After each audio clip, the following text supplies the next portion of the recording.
আসসালামু আলাইকুম দর্শকবৃন্দ। যে জনগণ আমাদেরকে ভোট দিয়ে এমপি বানায়, আমরা যখন এমপি হই, মন্ত্রী হই, তখন আমরা ভুলে যাই যে জনগণের ভোটে আমরা এমপি হইছি।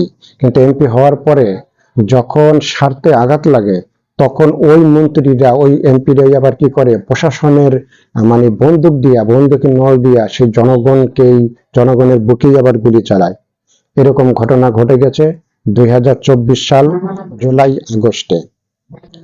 দর্শকবৃন্দ, সাভার আশুলিয়া লাশ পোড়ানোর মামলার সাবেক এমপি, ঢাকা 19 আসন, সাভার আশুলিয়া আসনের যে সাইফুল ইসলাম, উনি এমপি ছিলেন, ওনাকে মৃত্যুদণ্ড দেওয়া হয়েছে। এবং জুলাই বিপ্লবের আশুলিয়া ছয় লাশকে পোড়ানোর অভিযোগে ওনাকে এই মৃত্যুদণ্ড দেওয়া হয়। তুমি জনগণের ভোটে এমপি হইছো, আবার জনগণকে মাইরা তুমি আবার পোড়াই হেলাও। এই তোমার এমপিগিরি। এখন এই যে তোমার ফাঁসি হলো বা ফাঁসির রায় দিয়েছে, এখন তুমি কই যাবা? জনগণ ভোট দিয়া এমপি বানায়, আবার সেই জনগণের বুকেই মানে বন্দুক ধইরা তাদেরকে গুলি করে মাইরা ফেলাও, আবার পোড়াইও ফেলাও। আরে বাবা রে বাবা, কি এমপি ছিল আমাকে দেশে আগে! এখন কোথায় এমপি সাহেবের আপনারা? হ্যাঁ, সাভার আশুলিয়ার যে 19 আসনের যে এমপি, ওনার যে স্থাবর অস্থাবর যত সম্পত্তি আছে সেগুলি বাজেয়াপ্ত করে সেগুলোকে গরিব মানুষের ভিতরে বিতরণ করার জন্য বলছে। আদালত এই রায়টাও সাথে সাথে দিয়েছে। এটা খুব ভালো একটা রায় দিয়েছে। আদালতের বিচারকদেরকে আমি স্যালিউট দিই। এবং প্রত্যেকটা এমপি যারা এই ধরনের অন্যায় করবে, তাদের স্থাবর অস্থাবর যত সম্পত্তি আছে সবগুলি বাজেয়াপ্ত কইরা এগুলা গরিব মানুষের ভিতরে বিতরণ করে দেওয়াটাই সবচেয়ে বেটার, সবচেয়ে ভালো। এই যে রায়টা হয়েছে, বৃহস্পতিবার বেলা সোয়া একটার দিকে আন্তর্জাতিক অপরাধ ট্রাইব্যুনালে এই রায়টা হয়েছে। চেয়ারম্যান বিচারপতি নজরুল ইসলাম 3 সদস্যের বিচারিক প্যানেলে রায় ঘোষণা করেন। এবং এই যে রায়টা ঘোষণা করা হয়েছে, যারা 2024 সালে যারা ক্ষমতায় ছিল, যারা এই ধরনের অপরাধ করেছে, প্রত্যেকটা এমপিকে, যারা অপরাধ করেছে তারা প্রত্যেকটা এমপি মন্ত্রী যারা অপরাধ করেছে তাদেরকে এইরকম কঠিন রায় দিতে হবে, যাতে ভবিষ্যতে কোনো এমপি মন্ত্রীরা এই ধরনের কাজ করতে সাহস না পায়। 2024 সালে 5ই আগস্ট বেলা 3টার দিকে আশুলিয়া থানার সামনে 5 জনকে গুলি করে হত্যা করা হয়। গুলিতে গুরুতর আহত হন একজন।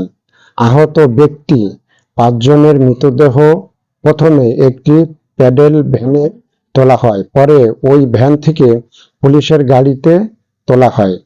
এক পর্যায়ে ওই গাড়িটিতে আগুন ধরিয়ে দেওয়া হয়।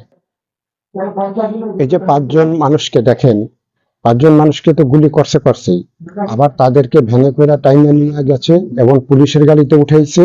সেখানে পুলিশের গাড়িতে উঠানোর পরে সেখানে আবার ওই পুলিশের গাড়িতে আগুন ধরাই দিয়েছে আরেক পুলিশ, মানে ওই থানারই পুলিশ, আশুলিয়ার যে থানা আছে ওই থানারই পুলিশের গাড়িতে আগুন দিয়া ওই লাশগুলোকে পোড়াই ফেলাইছে। কি ধরনের একটা নির্যাতন, মানে একটা খারাপ মানে মানে দৃশ্য, একটা করুণ দৃশ্য মানে ওই সময় হয়েছিল বাংলাদেশ। যারা নিজের চোখে এই জিনিসগুলো না দেখছে তারা তো এটা মানে বলতেই পারবে না। আমরা তো এই জিনিসগুলো দেখেছি, আমরা তো বাংলাদেশে ছিলাম, এই জিনিসগুলো দেখেছি। এরকম ভাবে মানুষকে মারে।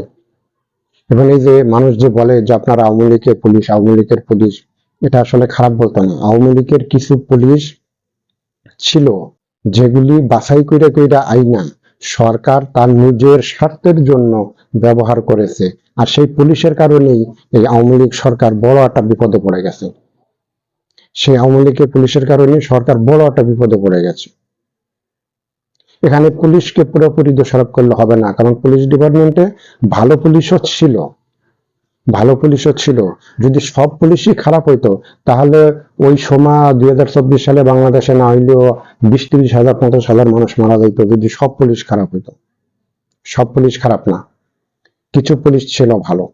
কিন্তু যেগুলোই যে আমরা বলি যে আওয়ামী লীগের পুলিশ তারাই এই ঘটনাগুলি ঘটাইছে, কিন্তু তারা কখনো চিন্তা করে নাই যে ঘটনাটা যেভাবে ঘটতেছে, যেভাবে আন্দোলন হচ্ছে, আওয়ামী লীগ সরকার টিকবে না, আর আওয়ামী লীগ সরকার যদি চলে যায় তাহলে আমাদের কি অবস্থা হবে, আমাদের কি অবস্থা হবে।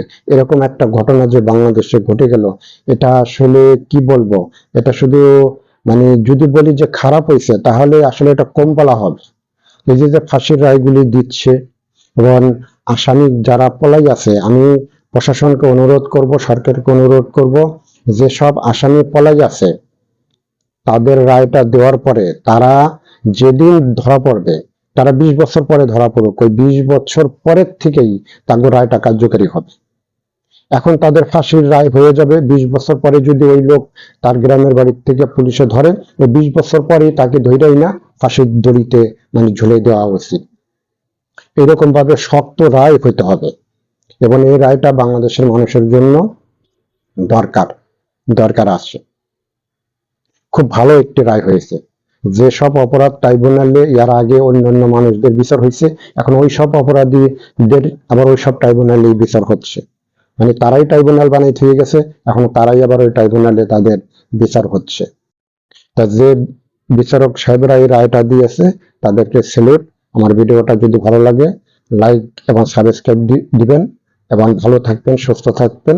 আসসালামু আলাইকুম।